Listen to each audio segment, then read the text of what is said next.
والدين والصلاة والسلام على أشرف الأنبياء والمرسلين وعلى آله وأصحابه أجمعين أما بعد. Yang sama-sama kita hormati guru kita Ustadz Tansir Khairul Akbar yang saya cintai seluruh peserta tahsin rahimani wa rahimakumullah. Alhamdulillah. Puji syukur kita panjatkan kehadirat Allah Subhanahu wa taala. Hari ini kita kembali dapat bergabung di acara pembelajaran tahsin. Mudah-mudahan ilmu yang kita dapatkan hari ini dapat memberikan manfaat buat kita bersama. Baik, marilah kita awali dengan membaca basmalah. Bismillahirrahmanirrahim. Raditu billahi rabba wa bil islami dina wa bi Muhammadin sallallahu alaihi wasallam nabiyya. Rabbi zidni ilma warzuqni fahma. Amin amin ya rabbal alamin. Selanjutnya kami persilakan kepada guru kita Ustaz Tansir Khairul Akbar untuk memberikan pelajarannya. Falyatafaddal Ustaz. Ya Bu Iva, jazakallah khairan untuk pembukanya. Tapi saya koreksi dulu, ini bukan tahsin ya. Tahsin itu Senin Selasa. Masya Allah, maaf Ustaz. Iya Ustaz, terima kasih Ustaz sudah diingatkan. Ya, bismillah, alhamdulillah. Insyaallah hari ini kita bisa bertemu kembali di pagi yang diberkahi ini insyaallah. Di mana hari ini insyaallah kita akan mempelajari sebuah materi ya. Karena kemarin kan ketika di grup rata-rata pengennya belajar bahasa Arab. Nah, insya Allah di setiap hari Rabu ini kita akan membahas hal-hal yang berkenaan dengan bahasa Arab, tapi bahasa Arabnya adalah bahasa yang nantinya akan kita praktikan dalam memahami Al-Quran. Sebentar. Oke, suara saya jelas ya? Soalnya saya lagi di luar nih. Alhamdulillah, jelas Ustaz. Jelas ya? Oke, alhamdulillah. Ya. Oke, kita mulai. Nah, insya Allah hari ini adalah materi yang sifatnya pembuka atau materi yang sifatnya muqaddimah, hal-hal yang berkenaan dengan kenapa kita harus belajar bahasa Arab. Karena kalau kita ingin bisa memahami Al-Quran, kalau kita ingin bisa mentadaburi Al-Quran, nah tentu kita harus memulai dari bahasa yang mana bahasa tersebut dijadikan ketika proses penurunan Al-Quran. Yang mana Al-Quran ini berbahasa Arab, otomatis kalau kita ingin memahami kalimat-kalimat atau juga ayat-ayat yang ada di dalam Al-Quran, kita harus mempelajari bahasa Arabnya. Karena Al-Quran ini sendiri pada dasarnya itu diturunkan bukan cuman sekedar untuk dibaca. Nah, kita kan belajar tahsin di hari Senin dan Selasa, itu alhamdulillah kita udah berusaha untuk selalu menjaga kekonsistenan kita di dalam tilawah dan di dalam membaca Al-Quran. Tapi dalam Al-Quran itu sendiri ada hal-hal yang memang jadi prioritas utama yang harus kita jadikan. Itu tuh adalah jadi zikir lah intinya. Jadi zikir yang senantiasa kita amalkan setiap hari. Apa itu? Kita harus senantiasa mentadaburi Al-Quran. Karena Al-Quran ini pada dasarnya diturunkan untuk ditadaburi. Sebagaimana yang Allah firmankan di dalam surat Shad ayat 29, Kitabun anzalnahu ilaika mubarakul liyadabbaru ayatihi waliyatadzakkara ulul albab. Saya mute semua ya, saya mutekan dulu. Jadi tolong jangan ada yang menyalakan mikrofon. Nah, Allah berfirman tadi di surat Shad, Kitabun anzalnahu ilaika mubarakul liyadabbaru ayatihi waliyatadzakkara ulul albab. Nah, Allah berfirman dalam surat Shad, Al-Quran ini, kata Allah, kami turunkan kepadamu, wahai Muhammad, yang mana ketika diturunkannya ini, Al-Quran ini penuh dengan keberkahan. Agar apa? Agar mereka menghayati ayat-ayatnya dan agar mereka juga bisa mengambil pelajaran dari apa yang diturunkan dalam Al-Quran. Makanya ketika menafsirkan ayat ini, para ulama kita rahimahumullah itu menjelaskan seperti misalnya salah satunya dalam kitab Tafsir Al-Madinah Al-Munawwarah, Di mana di situ ditafsirkan ayat ini, wahai Muhammad, kata beliau, Al-Quran yang kami turunkan kepadamu ini merupakan kitab yang mulia dan diberkahi, mengandung banyak kebaikan, mengandung banyak keberkahan, dan mengandung banyak manfaat di dunia dan di akhirat. Kami menurunkannya agar kalian dapat menghayati ayat-ayatnya dan mentadaburi petunjuk dan bukti-buktinya, agar orang-orang yang berakal sehat dapat mengamalkan dan menjadikannya peringatan atas apa yang telah Allah turunkan bagi mereka dan hidayah yang telah Allah tunjukkan kepada mereka.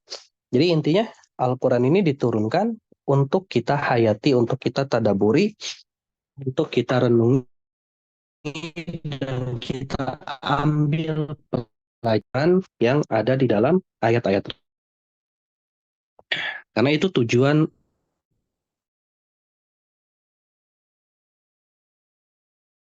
dari Al-Quran ini diturunkan. Makanya dalam pelajaran yang bisa kita ambil, pelajaran-pelajaran yang bisa kita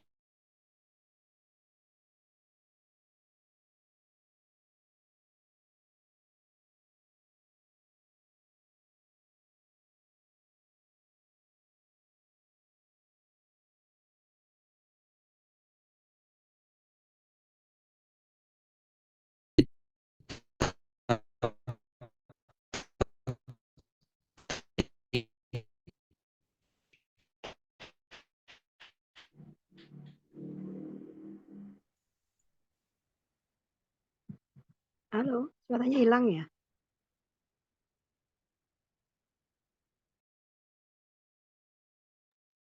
Iya, suaranya nggak ada nih.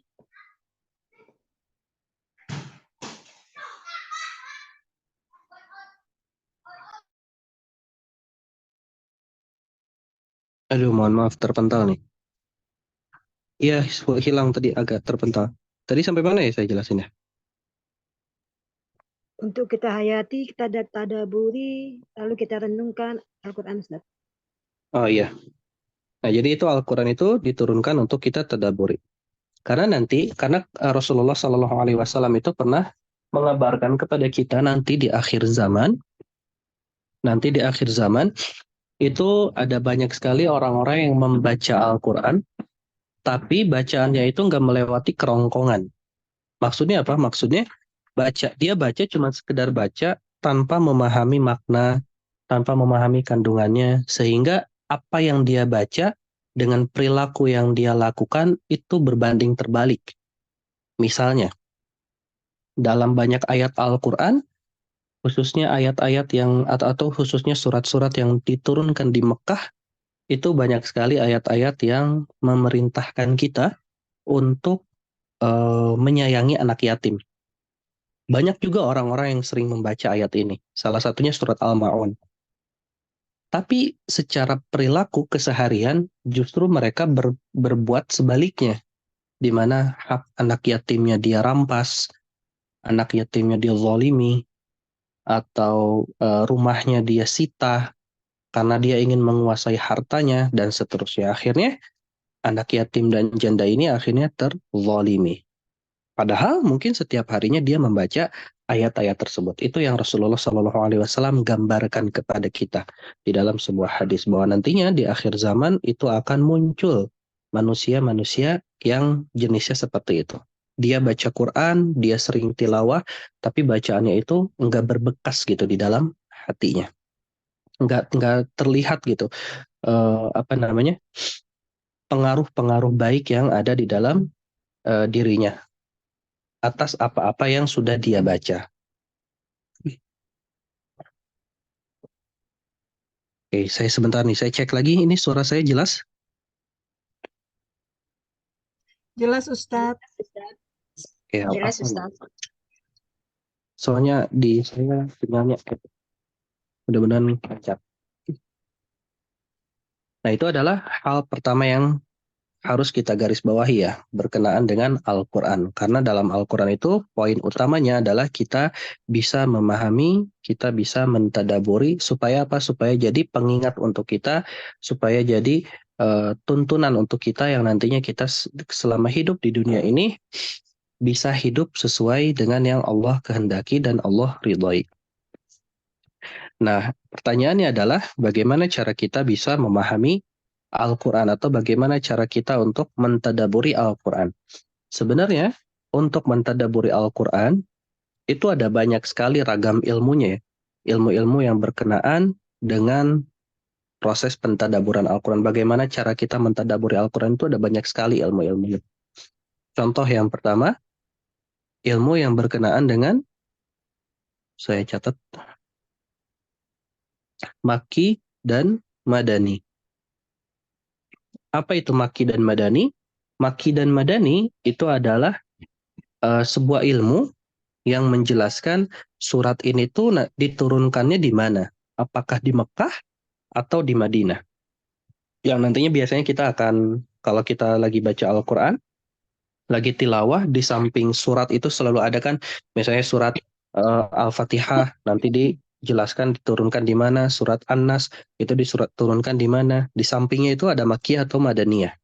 Nah, Makkiyah dan Madaniyah itu menjelaskan ini turunnya di mana, di Mekah atau di Madinah. Atau gampangnya ini diturunkannya sebelum hijrah atau setelah hijrah. Karena nantinya ada ayat yang turun di Mekah tapi kondisinya sudah hijrah. Tetap masuknya di fase Madani, bukan di Makki. Nah, apa manfaatnya kita tahu ilmu ini, ilmu Makki dan Madani? Manfaatnya adalah dari konteks ayatnya nanti akan kita fahami dengan baik.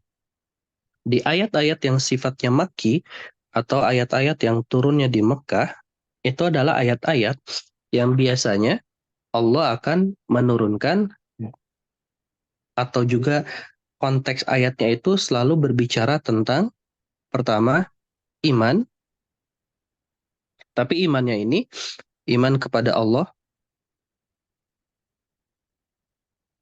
juga iman kepada hari akhir. Ada 2 poin nih yang biasanya sering disampaikan di ayat-ayat yang diturunkan di Mekah. Ada iman kepada Allah, ada iman kepada hari akhir. Kenapa iman itu selalu dikaitkan dengan kepada Allah dan kepada hari akhir, kebanyakan di surat Makki? Karena ketika seseorang itu mengimani Allah, karena kan kalau kita berbicara tentang iman, berarti nantinya ada rukun iman yang 6 kan? Ada iman kepada Allah, iman kepada malaikat, iman kepada Rasulnya, iman kepada kitab-kitabnya, kemudian iman kepada hari akhir, juga kepada iman kepada takdir baik dan buruk. Nah, keseluruhan itu atau rukun iman itu harus benar-benar kita imani dengan keimanan yang benar-benar kokoh gitu, benar-benar mantap gitu, benar-benar yakin kepada Allah. Nggak bisa kita mengimani sebagian dan mengingkari sebagian.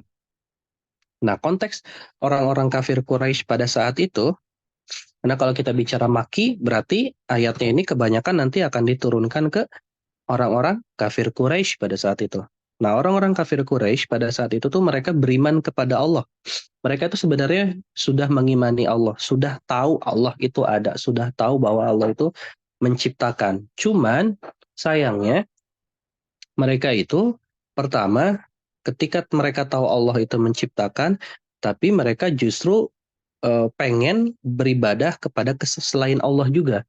Kepada apa? Kepada yang mereka bikin tuh berhala-berhala. Jadi berhala-berhala itu mereka jadikan sebagai tandingan Allah, bukan tandingan kayak apa ya? Kayak sekutu gitu, kayak Allah tuh punya sekutu-sekutu lain. Dan di samping yang lainnya, walaupun mereka beriman kepada Allah, cuman poin pentingnya juga mereka tuh ternyata nggak percaya akan adanya hari akhir. Ini bisa kita temukan di surat-surat Makki, terutama di surat An-Nazi'at. Kalau di awal-awal An-Nazi'at ayat 1 sampai 14, di situ Allah menjelaskan bahwa mereka ini kaum kafir Quraisy mengingkari adanya hari akhir. Dan mereka tuh beranggapan seperti ini. Masa sih, gak bahasa gampang ya, bahasa sederhananya, masa sih ada orang yang udah meninggal, orang tersebut itu udah jadi tulang belulang, dan nanti di hari akhir tulang belulang ini akan dihidupkan lagi. Masa sih itu tuh akan terjadi? Gambarannya seperti itu. Mereka itu nggak percaya bahwa nantinya kita akan dibangkitkan. Mereka itu nggak yakin bahwa nanti setelah kehidupan ini ada kehidupan lain. Mereka itu nggak yakin bahwa Allah itu mampu menghidupkan mereka kembali di hari akhir. Makanya di surat-surat Maki ini Allah banyak sekali menjelaskan hal seperti ini. Contohnya misalnya kita ambil surat Al-Ma'un. Nah, surat Al-Ma'un ini adalah surat yang diturunkan di Mekah. Walaupun ini ada sedikit perbedaan pendapat ya, tapi kita ambil garis tengahnya bahwa di sini Al-Ma'un adalah surat yang diturunkan di Mekah. Di mana di surat Al-Ma'un ini, di ayat pertamanya, Allah berbicara tentang orang-orang yang mendustakan agama. Mendustakan agama itu apa? Maksudnya mereka itu nggak percaya akan adanya hari akhir. Ini termasuk mendustakan agama. Mereka nggak percaya tentang adanya hari akhir. Apa sifat mereka? Apa sifat yang menjadikan mereka itu nggak percaya akan adanya hari akhir? Itu dijelaskan di ayat-ayat berikutnya. Di ayat kedua, ayat ketiga, ayat keempat, ayat kelima, sampai akhir ayat. Di mana ayat keduanya Allah berfirman, فَذَلِكَ الَّذِي يَدُعُ الْيَتِيمِ. Pertama, dia adalah orang yang selalu menghardik anak yatim. Dikisahkan ketika turunnya surat ini tuh ada satu orang yang jadi penyebab turunnya surat ini. Walaupun para ulama itu berbeda menyebutkan namanya ya, tapi orang ini tuh adalah pembesar Quraisy. Nah, orang ini itu saking kayanya, saking banyaknya harta, karena kan pemuka-pemuka Quraisy waktu itu tuh mereka tuh bergelimang harta, dalam artian mereka tuh pedagang yang sukses, pengusaha yang sukses. Nah, karena saking kayanya, jadi setiap pekannya itu orang ini tuh pasti akan selalu menyembelih unta. Jadi setiap pekan tuh dia pasti selalu menyembelih unta. Nah, sesembelihannya ini, daging-dagingnya ini akan selalu dia bagi-bagikan ke orang lain. Dia jadi dermawan lah, intinya orang ini tuh dermawan. Dan sampai ada satu hari ketika dia sedang menyembelih unta, ada datang satu anak yatim, dan anak yatim ini tuh minta daging ke dia. Pengen nyobain lah, intinya tuh pengen nyobain gimana sih rasanya daging unta itu. Tapi apa yang dia lakukan sama orang tersebut? Orang tersebut tuh langsung mukul anak yatim tersebut dengan tongkat. Terus setelah dipukul dia usir.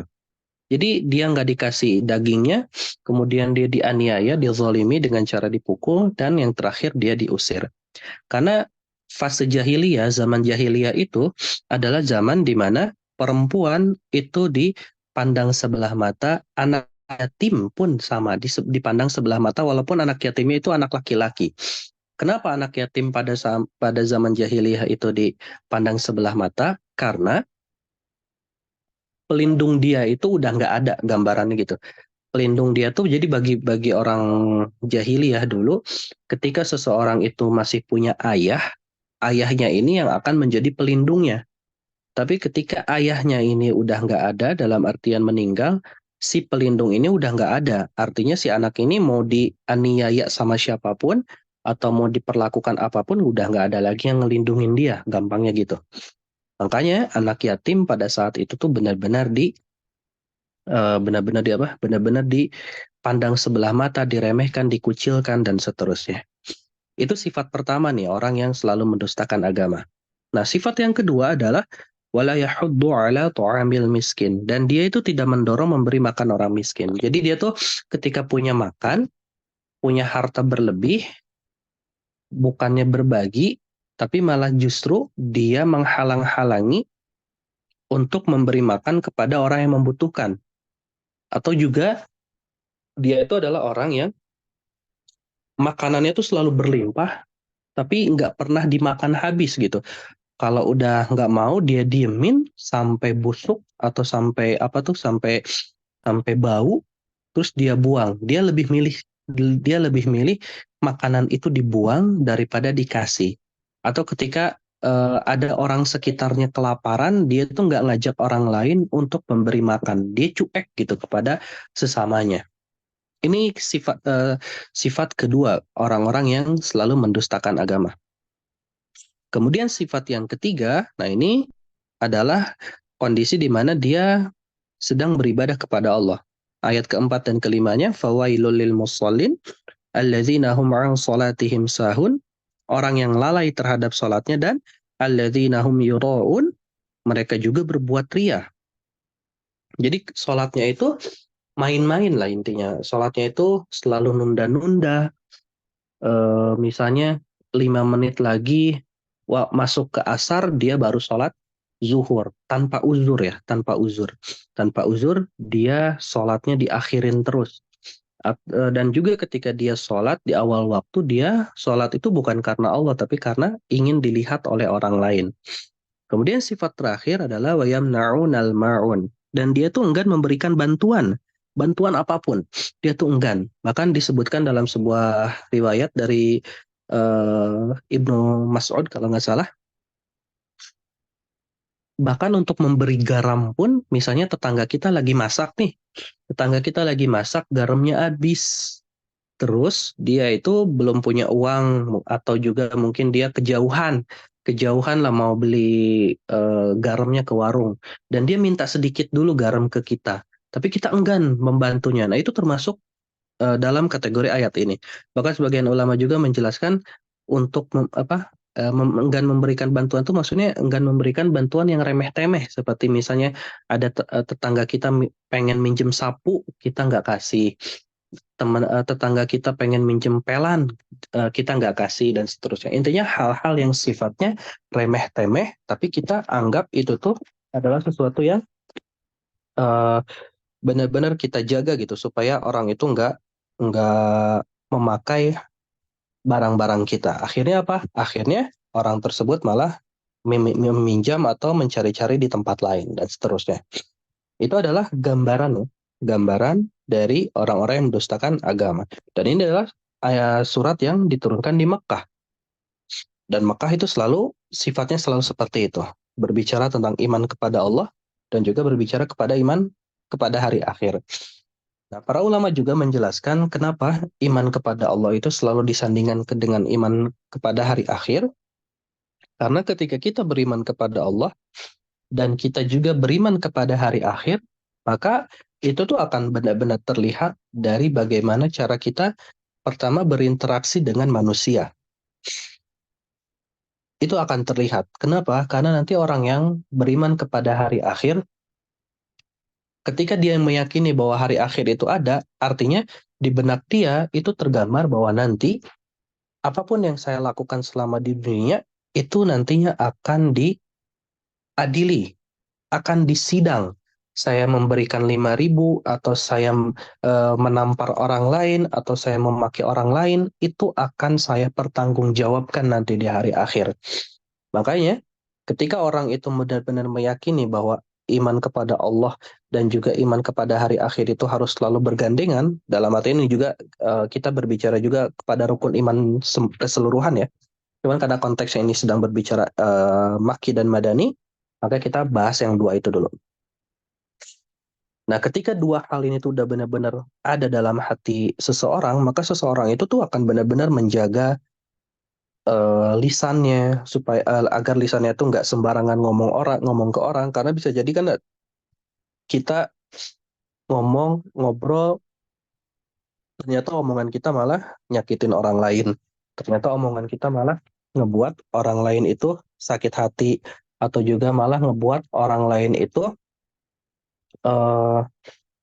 kayak apa ya, kalau sekarang itu banyak omongan-omongan yang justru ngebuat orang itu akhirnya menaruh dendam, dan dari dendam itu ternyata orang tersebut sampai nekat melakukan hal-hal yang sifatnya sampai masuk ke ranah pembunuhan. Ini nauzubillah, karena di zaman ini tuh udah parah sekali ya dalam kondisi lisan-lisan yang tidak terjaga. Itu faidahnya ketika kita benar-benar memahami iman kita kepada Allah dan iman kepada hari akhir. Dan ketika kita ingin mentadaburi Al-Quran pun, kita akan lihat juga nih nanti konteksnya. Ayat Makki dan Madani itu pasti perbedaannya ada di situ. Salah satunya ya. Salah satunya. Dan ketika kita misalnya sedang membaca satu surat dan kita lihat, oh ini surat yang diturunkan di Mekkah, yang langsung tergambar di benak kita, oh berarti ayat ini nantinya akan selalu berbicara tentang iman kepada Allah dan iman kepada hari akhir.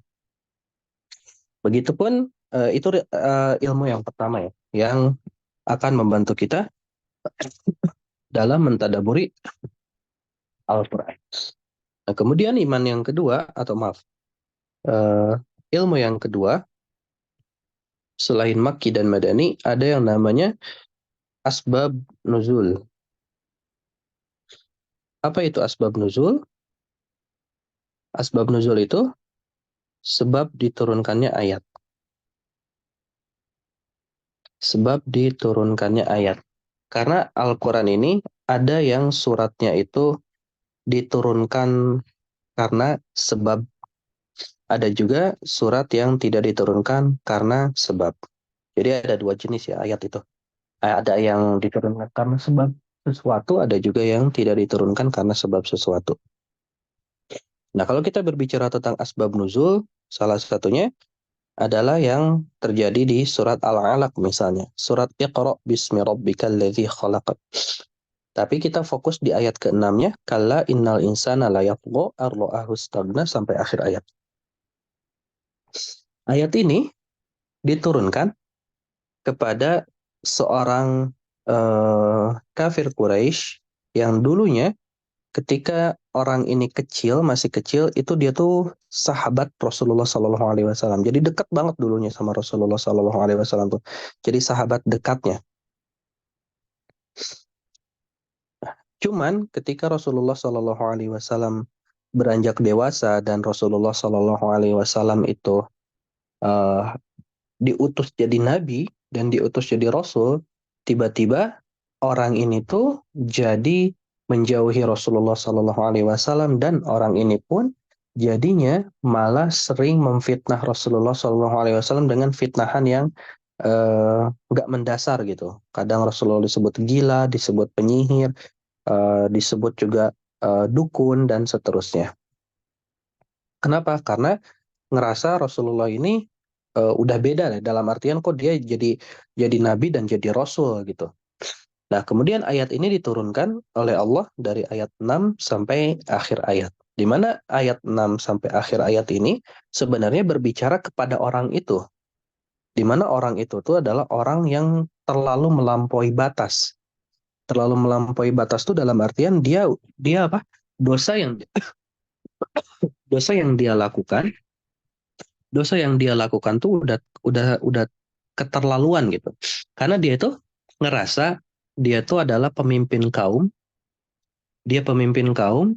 kemudian dia juga ngerasa bahwa orang-orang yang di bawahnya, yang artinya orang-orang yang berada di bawah pimpinannya itu banyak sekali gitu.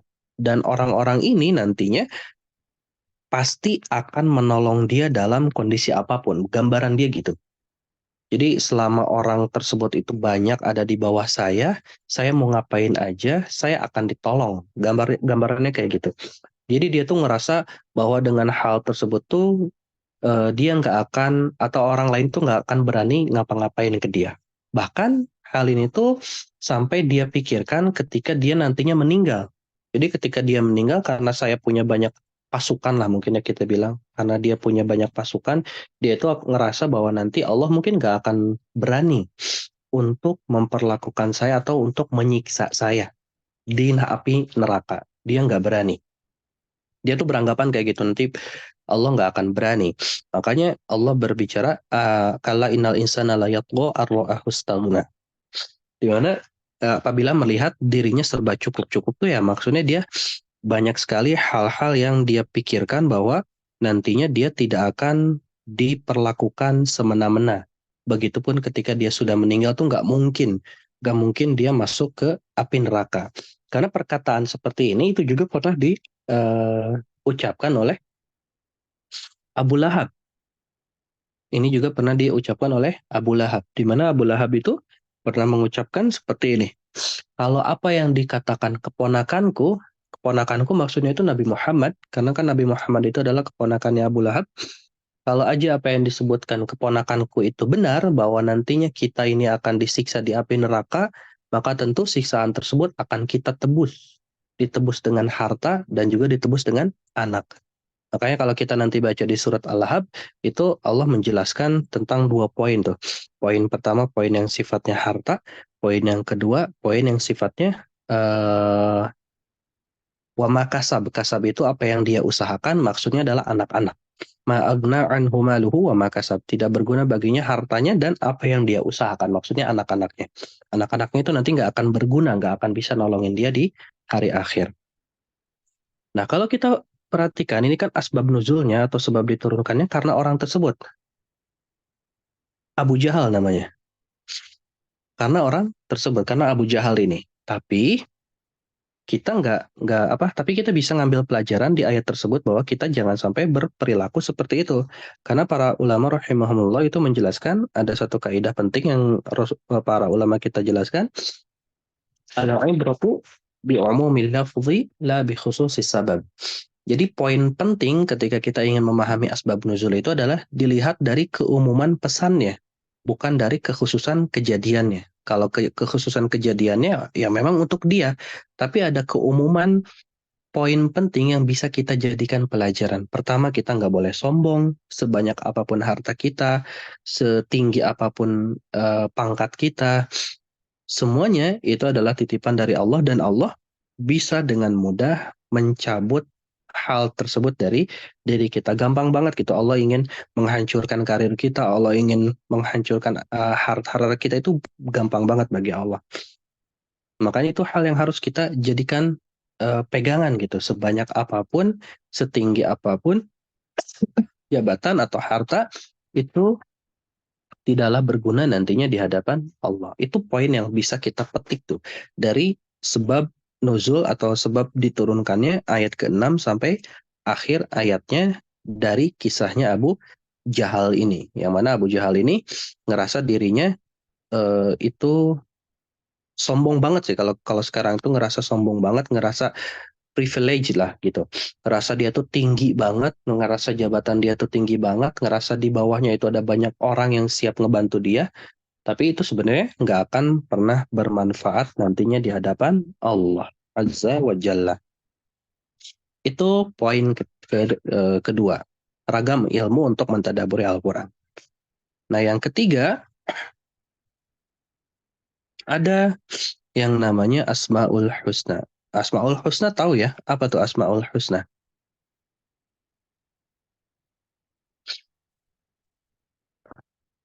Apa Asmaul Husna? Ada yang tahu? Atau baru dengar istilah Asmaul Husna? Itu nama-nama Nama-nama Allah yang nama-nama baik, Allah Ustaz. yang baik. Nah, ya, nama-nama Allah yang baik.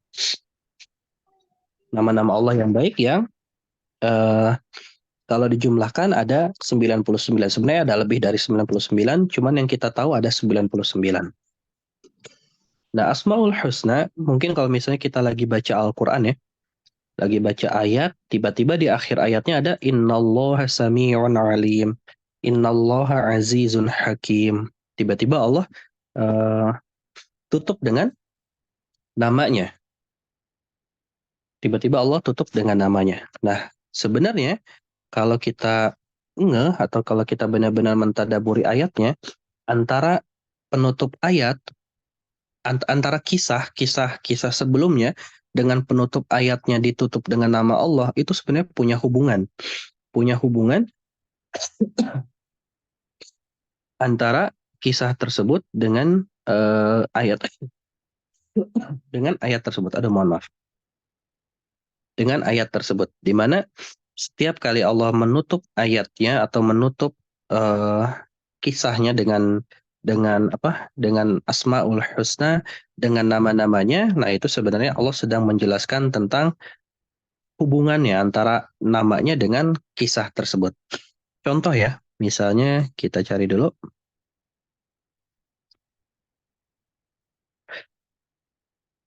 Nah, misalnya di surat Al-Baqarah ayat 20. Surat Al-Baqarah ayat 20 misalnya di akhir ayatnya Allah tutup dengan Innallaha ala kulli syai'in qadir.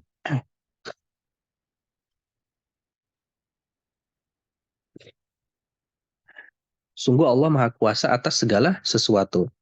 Di mana kalau kita lihat sebelum-sebelumnya Allah sedang berbicara tentang orang-orang munafik. Kemudian juga Allah berbicara tentang orang-orang kafir yang intinya mereka itu Allah tutup telinganya, matanya, hatinya karena dosa yang mereka lakukan ini ibaratnya membuat hati-hati mereka tuh jadinya tertutup. Dan jadinya mereka itu dibuat oleh Allah kayak berjalan di jalan yang tanpa arah gitu. Jalannya tuh tanpa arah. Sebanyak apapun cahaya yang menerangi mereka, mereka tetap jalannya itu ke jalan yang berbeda. Kemudian di akhir ayat ke-20-nya, di mana akhir ayat ke-20 ini adalah kisah akhirnya, Allah tutup dengan innallaha ala kulli syai'in qadir, di mana kan nama Allah salah satunya Al-Qadir. Ya, di mana Allah itu maha kuasa atas segala sesuatu. Jadi Allah tuh maha kuasa atas segala sesuatu tuh maksudnya orang mau kayak gimana pun, mau orang itu mukmin atau orang itu kafir atau orang itu apa? Atau orang itu kafir kemudian mukmin, satu lagi munafik, ketiga jenis orang itu ada di dunia, itu pertama enggak membuat Allah rugi, karena yang rugi itu pada hakikatnya manusianya itu sendiri. Yang kedua, Allah bisa dengan kemahakuasaannya membolak-balikan hati. Dengan kemahakuasaannya Allah mampu membolak-balikan hati. Makanya dalam sebuah hadis dijelaskan, ada orang yang paginya beriman, sorenya udah kafir. Atau sebaliknya, ada yang sorenya kafir, paginya beriman. Dan seterusnya. Itu gambaran yang nantinya akan terjadi di hari akhir. Di mendekati akhir zaman ya. Banyak orang yang mudah sekali gitu pindahnya. Yang tadinya kita lihat mungkin paginya masih sholat gitu, masih sholat subuh, masih sholat duha, tiba-tiba ternyata sorenya udah murtad dan seterusnya. Dan itu tuh Allah mampu membolak-balikan hati tersebut. Dan poin yang penting yang harus kita perhatikan adalah bagaimanapun bentuk dosa yang orang lain lakukan, yang harus kita lakukan adalah pertama, jangan menghujat mereka, karena bisa jadi hujatan kita kembali lagi ke kita. Kita menghujat orang tersebut si ahli maksiat, ternyata kita nantinya malah ditutup, usia kita malah ditutup dengan kemaksiatan, di mana itu ternyata malah jadi su'ul khotimah. Karena Allah maha mampu membolak-balikan segala sesuatu. Saya jadi teringat satu kisah, ini diceritain sama ibu saya sendiri sih. Jadi ada di satu daerah, waktu itu di satu daerah ada satu pemuda ini itu sehari-harinya itu banyak sekali dosa yang dia lakukan lah. Udah zina, kemudian juga mabuk-mabukan dan seterusnya. Sampai akhirnya si pemuda ini meninggal. Nah, karena masyarakat di situ tuh taunya si pemuda ini adalah pemuda yang nggak benar lah ibaratnya, pemuda yang nggak benar, suka mabuk-mabukan dan seterusnya. Nah, ketika mau diurusin jenazahnya, si ustadz yang ada di situ atau apa ya namanya, ustadz atau kiai yang ada di situ tuh bilang nggak usah diurusin jenazah itu karena itu jenazah orang yang nggak benar, buang aja ke jurang, kata si pemuka agama di daerah situ. Kemudian yang namanya warga yang ngikutin aja apa yang diperintahkan oleh ketuanya ibaratnya, pemuka agamanya. Akhirnya si pemuda ini nggak dikuburkan secara layak, tapi malah dibuang ke sebuah jurang. Nah, ketika dibuang ke sebuah jurang, ternyata sore atau malamnya dari jurang tersebut itu tercium bau yang sangat wangi. Bau yang wangi itu yang nggak pernah orang-orang di daerah tersebut tuh cium gitu. Nggak pernah dicium baunya karena saking wanginya. Ternyata setelah dilihat wangi tersebut itu berasal dari jenazah si laki-laki tersebut yang diperlakukan dengan tidak layak. Sampai berlalunya beberapa waktu, ternyata si pemuka agama ini meninggal. Tapi sebelum meninggal, nah si pemuka agama ini tuh berpesan ke warga, nanti kalau misalnya saya meninggal, tolong lemparkan saya ke jurang tadi. Ya, dia berharap bahwa Nanti dari situ keluar bau yang wangi juga. Dan ketika dilakukan hal tersebut, ternyata nggak lama dari itu langsung muncul bau yang sangat menyengat. Kalau si pemuda tadi wangi banget, nah kalau si pemuka agama ini sebaliknya, justru bau banget. Bau banget yang ngebuat orang-orang kampung di situ tuh nggak nyaman dengan baunya. Nah, poin pentingnya yang bisa kita pelajari di situ adalah kadang kita nggak pernah tahu kan kondisi seseorang itu ketika meninggalnya seperti apa. Bisa jadi ada orang yang bergelimang maksiat, ngelakuin dosa ini itu, ternyata sebelum meninggalnya Allah buat dia itu menyesal dengan perbuatannya. Akhirnya Allah berikan kesempatan dia untuk bertobat dan dia bertobat sebelum ajal menjemput. Sedangkan yang dulunya dia merasa dirinya adalah seorang pemuka agama atau dia orang yang udah banyak banget ngelakuin banyak jasa kebaikan dan seterusnya, tapi tanpa disadari ternyata kebaikan-kebaikan tersebut tidak didasari karena ikhlas kepada Allah. Justru dia melakukan hal tersebut itu karena apa? Karena ingin dilihat oleh orang lain, karena ingin dipandang orang lain, dan Allah tunjukkan kondisi jasadnya ketika meninggal. Nauzubillah. Semoga kita dijauhkan dari eh, hal-hal tersebut. Ini Asmaul Husna. Sebenarnya ada banyak sekali contoh-contohnya ya, seperti Innallaha Sami'un Alim, Khabir, kemudian Alim, dan seterusnya. Tapi kita tidak sedang membahas hal ini. Jadi saya masukkan beberapa contoh aja. Nah, yang selanjutnya adalah, nah ini adalah bahasan yang akan kita bahas, yaitu bahasa Arab. Dari bahasa Arabnya. Kita bisa mentadaburi Al-Quran dari sisi bahasa Arabnya. Sebentar.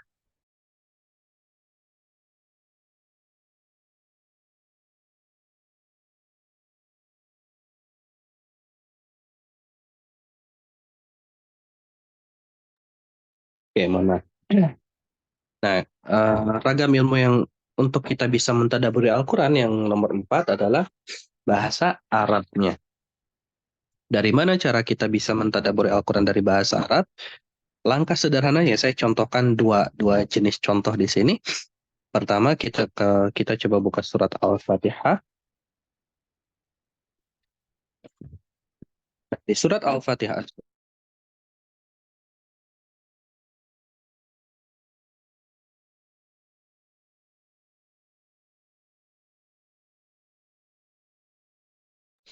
nah kita coba buka surat Al-Fatihah. Nah, di surat Al-Fatihah di ayat pertama, di ayat yang kedua, di ayat kedua itu ada kata alhamdu. Ada kata alhamdu. Saya hapus dulu ya yang di layar. Ada kata alhamdu.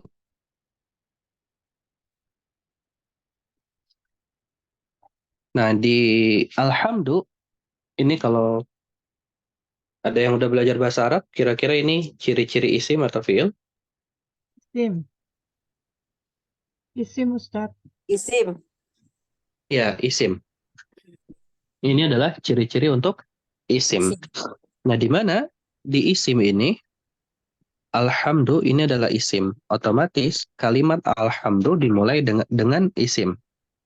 Karena dalam bahasa Arab itu ada kalimat yang dimulai dengan isim, ada kalimat yang dimulai dengan fi'il.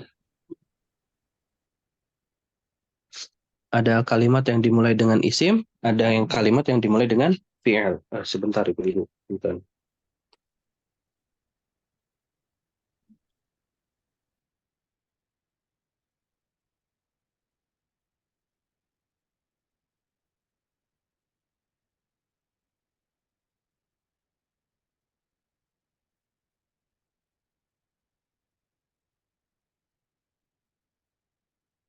Di sini.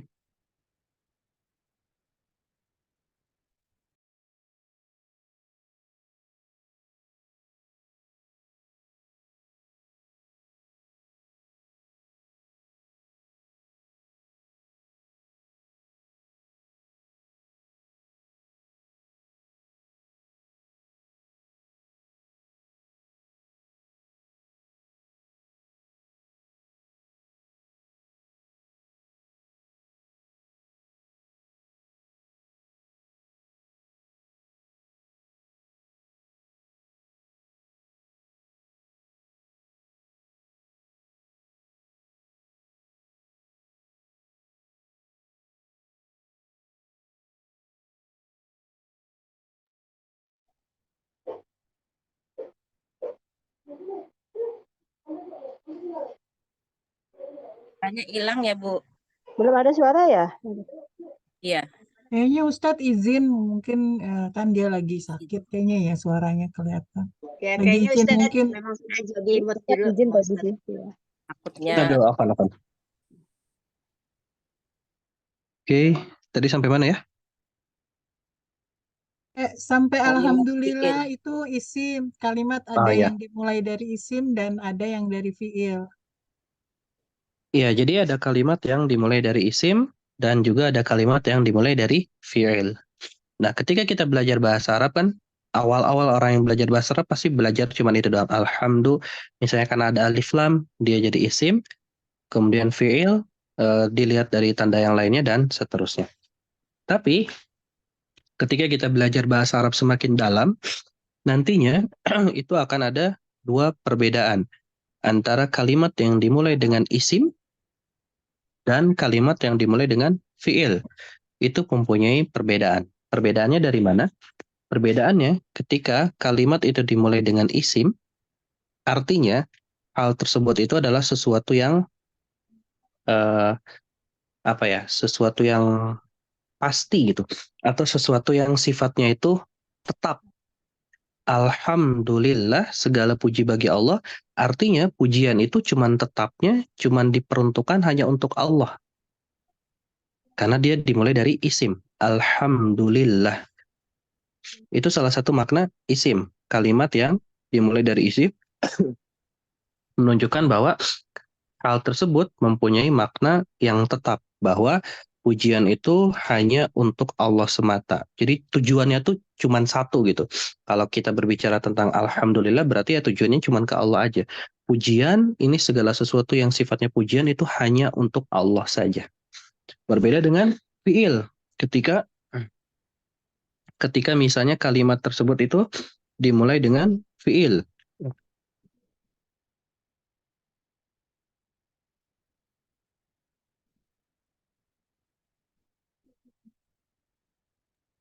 Contohnya, misalnya masih di surat Al-Fatihah di ayat yang kelima, Iyyaka na'budu wa iyyaka nasta'in. Ini sebenarnya adalah kalimat yang dimulai dengan fi'il. Karena pada dasarnya harusnya na'budu itu disimpan di awal, kemudian yang ka-nya baru di akhir. Cuman kita nggak bahas itu dulu. Nah, ketika kalimat itu dimulai dengan apa? Dengan fi'il dulu, ini menunjukkan arti yang berbeda. Di mana ketika kalimat itu dimulai dengan fi'il, artinya adalah bahwa sifat itu adalah sifat yang senantiasa berulang. Iyyaka na'bud, hanya kepada Allah lah kita menyembah, artinya kita senantiasa menyembah Allah terus tanpa ada rasa bosan sampai akhir ayat. Wa iyyaka nasta'in, artinya kita senantiasa meminta pertolongan terus kepada Allah dan kita nggak mungkin meminta pertolongan kepada selain Allah. Atau yu'minuna bil ghaib, orang-orang yang beriman kepada yang gaib. Artinya dia senantiasa beriman kepada yang gaib, beriman kepada Allah, beriman kepada malaikat, beriman kepada hari akhir, dan seterusnya. Wa yuqimunas shalah, dan mendirikan salat. Dia senantiasa mendirikan salat. Ya kan di surat Al-Baqarah, Zalikal kitabul la raiba fi hudal lil muttaqin, di mana Al-Qur'an ini di dalamnya nggak ada keraguan dan menjadi petunjuk bagi orang yang bertakwa. Nah, sifat orang bertakwa itu adalah yu'minuna bil ghaib.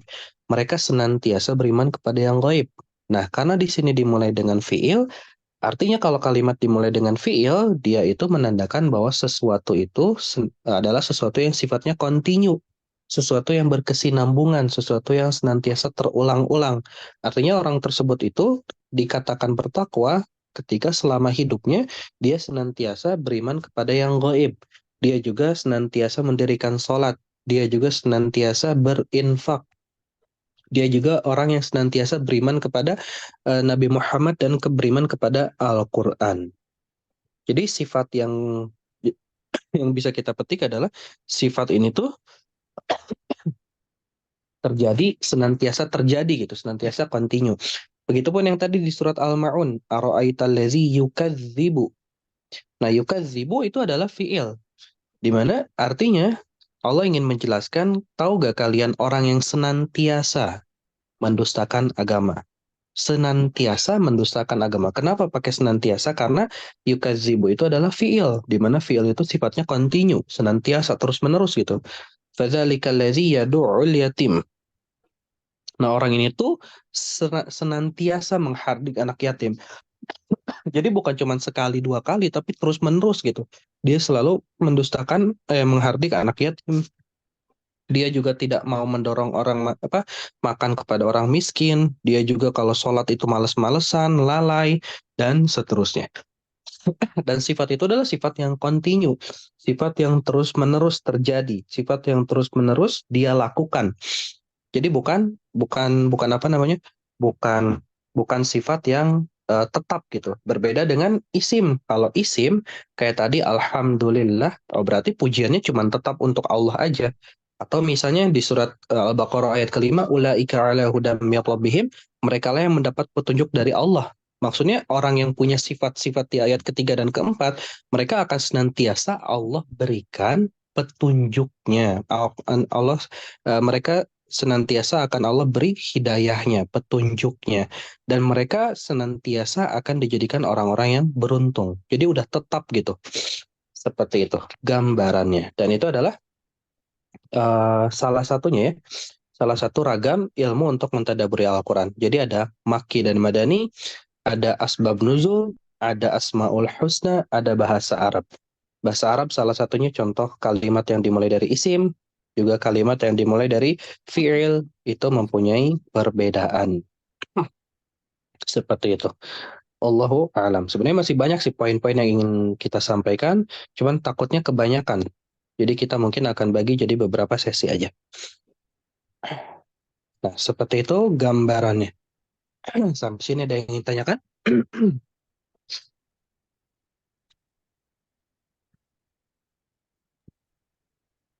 Ustadz, Afwan mau nanya.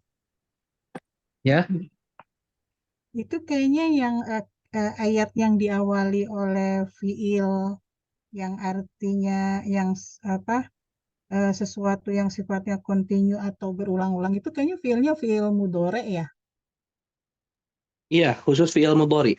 Oh iya, baik Ustadz, terima kasih.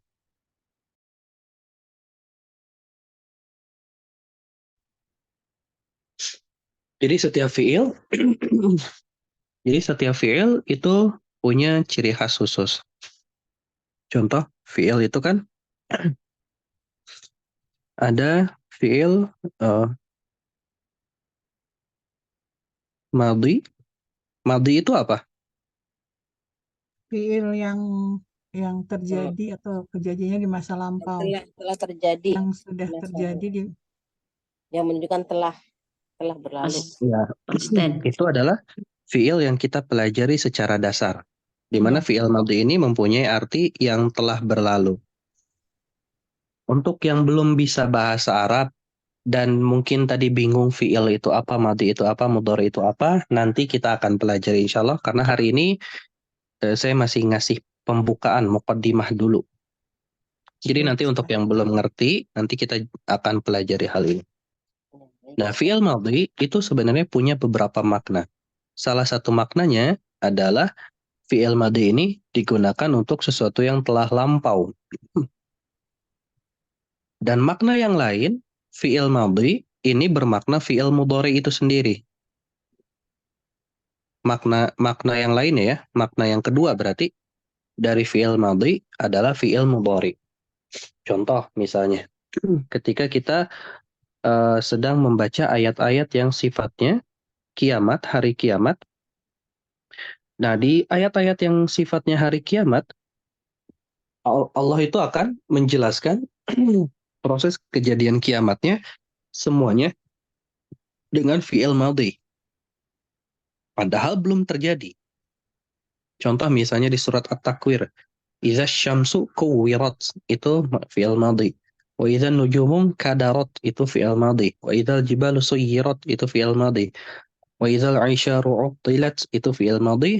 Husyirat, ayat 5-nya fi'il madhi. Sujirat juga fi'il madhi, sampai ayat ke-14 itu rata-rata semuanya pakai fi'il madhi. Padahal itu sedang membicarakan tentang hari kiamat, di mana hari kiamat itu belum terjadi. Tapi Allah gambarkan dengan fiil madhi, bukan fiil mudhari. Harusnya kan dengan fiil mudhari. Nah, ini punya makna tersendiri yang nantinya akan kita jelaskan. Insya Allah akan kita pelajari. Ada rahasia-rahasianya kenapa Allah ketika berbicara di konteks-konteks yang sifatnya hari kiamat atau surga neraka, itu pasti lafaznya adalah lafaz-lafaz yang menggunakan fiil madhi bukan fiil mudhari. Jadi punya banyak makna.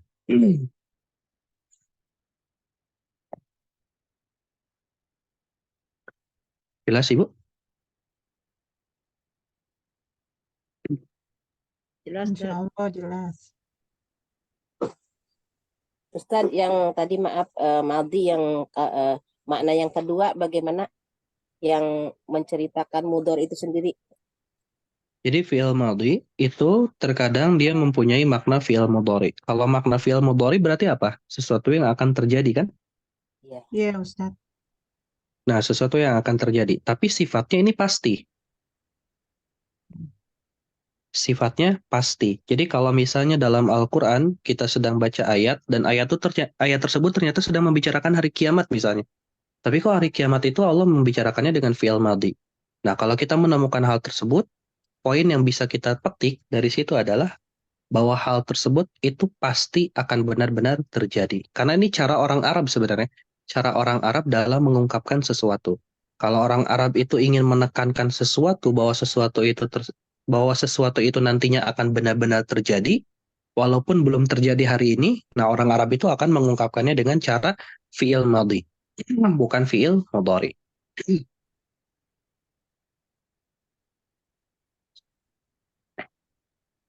Contoh lain misalnya ketika Allah sedang menceritakan orang-orang yang masuk surga misalnya di surat Al-A'raf, bisa dibuka di surat Al-A'raf ayat ke-44. Wa nada ashabul jannati ashaban nari an qad wajadna ma wa'ada rabbuna haqqan. Di mana di sini para penduduk surga, para penghuni surga memanggil penghuni neraka. Tapi poin pentingnya adalah nada. Nada itu pakai fi'il mudhari, pakai fi'il madhi. Padahal hal itu belum terjadi. Tapi Allah menggunakan kalimat dengan bentuk fi'il madhi. Dan ini menunjukkan bahwa nantinya itu akan benar-benar terjadi kondisi di mana para penghuni surga yang akan memanggil penghuni neraka.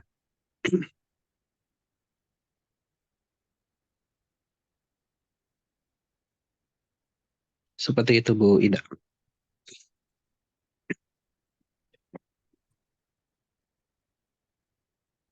Ustaz, Bu Iva boleh bertanya, Ustaz? Ya, Ibu, mangga. Baik, Ustaz. Alhamdulillah, banyak sekali informasi yang setelah Ustaz sampaikan. Saya mungkin kembali kepada penjelasan Ustaz di awal tentang isim dan fi'il tadi. Yang kalimat alhamdu disampaikan Ustaz tadi bahwa itu bersifat tetapnya pujian hanya untuk Allah sebagai Tuhan semesta alam. Mungkin saya bisa menyimpulkan seperti ini Ustaz, kalau misal mungkin kalau saya salah tolong dikoreksi Ustaz. Jadi kalau saya pahami bahwa yang kalimat alhamdu atau isim itu bersifat pernyataan ya Ustaz ya. Pernyataan yang sudah tetap, tidak tidak seperti dari fiil yang bersifat kontinu atau berulang. Kalau tambahannya penjelasan seperti ini Ustaz, kira-kira pas nggak Ustaz? Bahwa yang namanya fiil itu kan pekerjaan Ustaz. Jadi di situ ada ikhtiar. Artinya karena memang dia kontinu, bersifat terus-menerus, dan juga ada usaha dari subjeknya gitu Ustaz. Bahwa itu memang harus diusahakan. Seperti kalimat iya karena abudu tadi Ustaz ya. Kita beribadah, kita minta pertolongan kepada Allah itu perlu ikhtiar, perlu usaha. Jadi kalimatnya aktif gitu Ustaz. Kalau penjelasan atau kesimpulan seperti itu kira-kira pas nggak Ustaz menurut Ustaz? Dari yang tadi Ustaz sudah sampaikan, ditambah dengan yang barusan itu saya simpulkan Ustaz.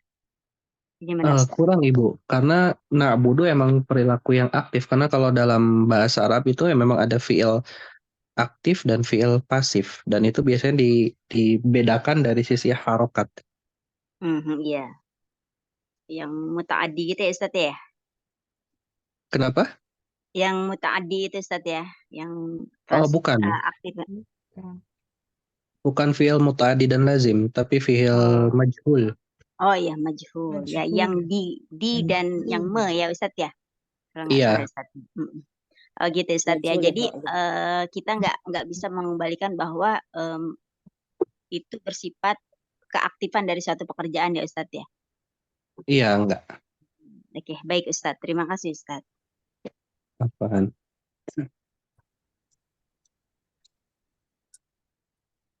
Bu Ida, Pak Ustadz tanya yang apa tentang madi ya, madi yang menunjukkan bermakna seperti mudhari itu dari sisi itu maksud Allah itu bagaimana Ustadz? Suaranya putus-putus Ibu. Untuk kita memahaminya itu terus ya. Ya. Gimana? Jadi yang dilihat itu dari makna itu maksud Allah itu atau tujuan Allah itu maknanya apa Ustadz? Penekanan. Terdengar penekanan. Iya.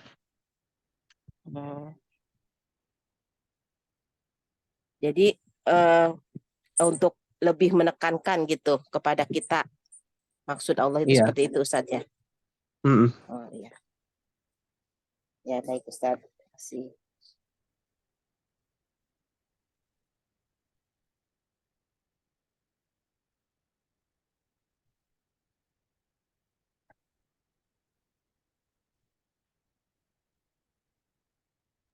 Ya, baik Ibu-ibu, sudah masih ada pertanyaan Ibu-ibu? Atau dicukupkan? Cukup ya Ibu ya? Insya Allah cukup saya.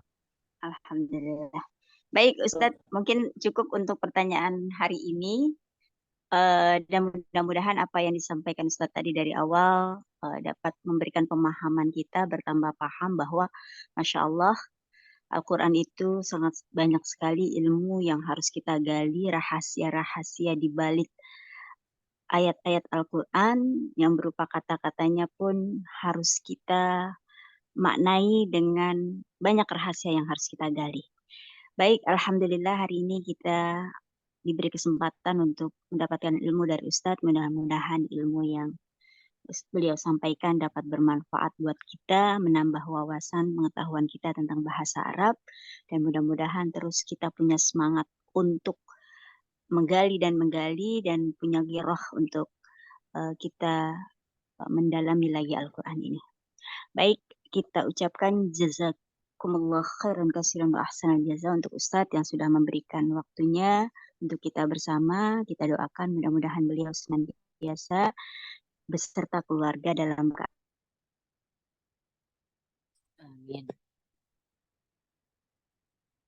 sehat dan Allah berikan